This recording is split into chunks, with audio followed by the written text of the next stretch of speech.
Salam sejahtera dan salam hormat. Bersama saya Debbie Amanda Padan dalam Berita Pagi Sarawak, edisi Jumaat 8 Oktober. Kita mulakan dengan perkembangan ini. Pangkalan Hadapan Cari Lamat Telaga Air bagi operasi cari lamat sebuah bot tidak pulang bersama seorang tekong dan 4 pemancing yang bertolak dari jeti Santubong berpindah ke jeti Jabatan Perikanan Laut Sarawak Santubong hari ini. Menurut penolong pengarah kanan cari lamat dan bantuan bencana maritim negeri Sarawak, Lieutenant Komander Maritim Nurul Elmi Ali, pertimbangan tersebut dibuat selepas melihat lokasi tersebut adalah lokasi yang strategik di perairan Santubong. Atas pertimbangan bersama pelbagai pihak, kita fokus pindahkan pangkalan hadapan ni kepada di JPLS lah, Jeti Perikanan Laut Sarawak lah.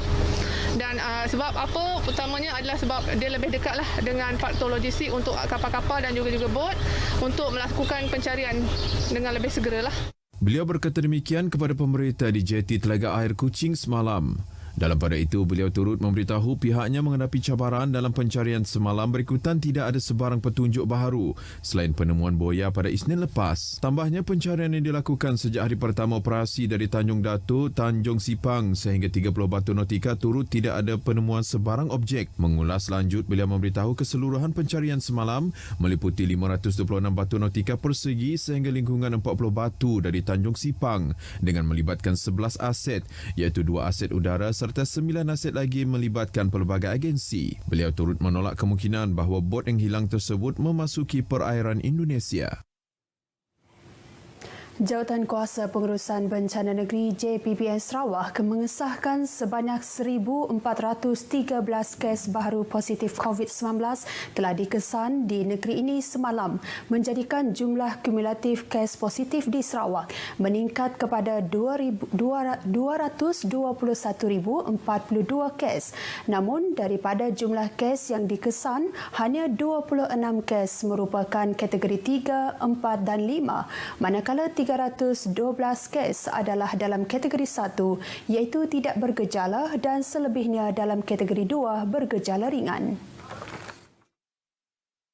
Menurut Sekretariat JPBN Sarawak, daerah Kuching masih mencatat bilangan tertinggi kes positif yang dikesan iaitu sebanyak 387 kes diikuti 153 kes di Miri dan 131 kes di Sibu. Manakala kebanyakan daerah-daerah lain mencatat bilangan kes kurang daripada 3 angka kecuali di Lawas, Sebau serta Marudi yang merekodkan sifar kes. JPBN Sarawak turut melaporkan sebanyak 20 kes kematian akibat COVID-19 yang tertunggak sejak 7 September hingga 6 Oktober lepas menyaksikan mangsa dalam lingkungan usia 41 tahun hingga 83 tahun yang mempunyai komorbid. 5 kes kematian tertunggak pada bulan September telah dilaporkan di daerah Betong, Serike, Kapit, Mukah dan Limbang. Manakala 15 lagi kes kematian direkodkan pada 1 hingga 6 Oktober melibatkan daerah Seri Aman 4 kes, Bintulu dan Sibu masing-masing 3 kes. 2 kes di Sibu selain Semarahan, Serike serta Betong masing-masingnya 1 kes. 4 kluster iaitu kluster Tembok Seri Aman, kluster Teluk Batu Meradong, kluster Sungai Segan Bintulu dan kluster Suchong Balut Julau telah diisytiharkan tamat setelah tiada kes positif baru dilaporkan dalam tempoh 28 hari. Dalam pada itu, tiada kluster baru dikesan semalam, manakala 79 daripada 89 kluster masih aktif di Sarawak tidak mempunyai pertambahan kes baru. Salah sebuah syarikat kejuruteraan, perolehan, pembinaan dan pengurusan projek yang terkemuka di dunia, Samsung Engineering memaklumkan syarikat itu merancang untuk membangunkan projek hidrogen dan amonia hijau di Bintulu yang dinamakan sebagai projek H2Biscus. Pejabat Ketua Menteri dalam satu kenyataan media berkata, perancangan projek berkenaan dibentangkan pada Announcement of Korea Government Hydrogen Economy and Society Development Strategy yang menyerlahkan pencapaian dan ciri ekonomi hidrogen kerajaan Korea. Pembentangan mengenai projek terbabit disampaikan oleh Presiden dan Ketua Pegawai Eksekutif Samsung Engineering Sungan Choi kepada Presiden dan Jemaah Menteri Republik Korea. Rabu lepas, Ketua Menteri Datuk Patinggi Abang Johari Tunopeng dan Timbalan Ketua Menteri Datuk Amar Wang Tengah Ali Hassan mengetuai pasukan dari Sarawak pada sesi libat urus bersama dengan Konsortium Korea untuk mendapatkan pandangan mengenai projek-projek dan faedahnya kepada bumi Kenyalang dan Korea. Projek H2Biscus Green Hydrogen Ammonia Sarawak akan ditaja dan dikembangkan oleh 3 buah buah syarikat utama di Korea iaitu POSCO, Lotte Chemical serta Perbadanan Pembangunan Ekonomi Sarawak SEDC melalui anak syarikatnya SEDC Energy dan Samsung Engineering Consortium. Projek itu dijangka akan menghasilkan 7,000 tan setahun hidrogen hijau untuk kegunaan tempatan, 600,000 tan setahun amonia biru, 630,000 tan setahun amonia hijau dan 460,000 tan setahun metanol hijau. Kajian pra-keboleh-laksanaan telah selesai dan kajian keboleh-laksanaan dijangka bermula tahun ini. Kerajaan negeri akan memastikan kelestarian alam sekitar terus terjaga dan seimbang dengan pelaksanaan pelbagai program pembangunan yang perlu dilakukan untuk keperluan rakyat Sarawak. Menteri Muda Perancangan Bandar, Pentadbiran Tanah dan Alam Sekitar, Datuk Len Talif Saleh berkata, ia selari dengan hasrat Kerajaan Sarawak melalui strategi pembangunan pasca COVID-19 PCDS yang telah menggariskan 7 teras utama bagi mencapai status negeri maju menjelang tahun 2030.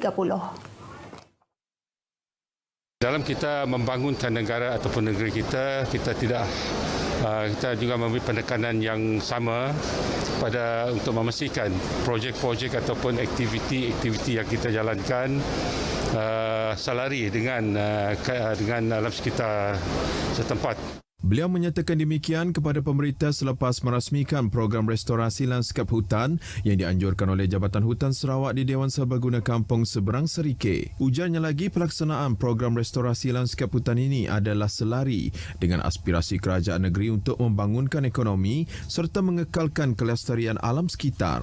Jelasnya dalam rancangan Malaysia ke-12, kerajaan negeri telah memperuntukkan sebanyak RM62 juta kepada Jabatan Hutan Sarawak untuk melaksanakan semua aktiviti yang telah dirancang di seluruh negeri. Pada masa yang sama, Kerajaan Persekutuan melalui Kementerian Tenaga dan Sumber Asli Malaysia turut menyalurkan peruntukan sebanyak RM10.37 juta. Peruntukan tersebut adalah bagi program penghijauan Malaysia melalui kempen penanaman 100 juta pokok dan program tanaman bakau termasuk program restorasi melalui perhutanan sosial. Hadir sama dalam majlis tersebut Pengarah Jabatan Hutan Sarawak Datuk Hamdin Haji Muhammad.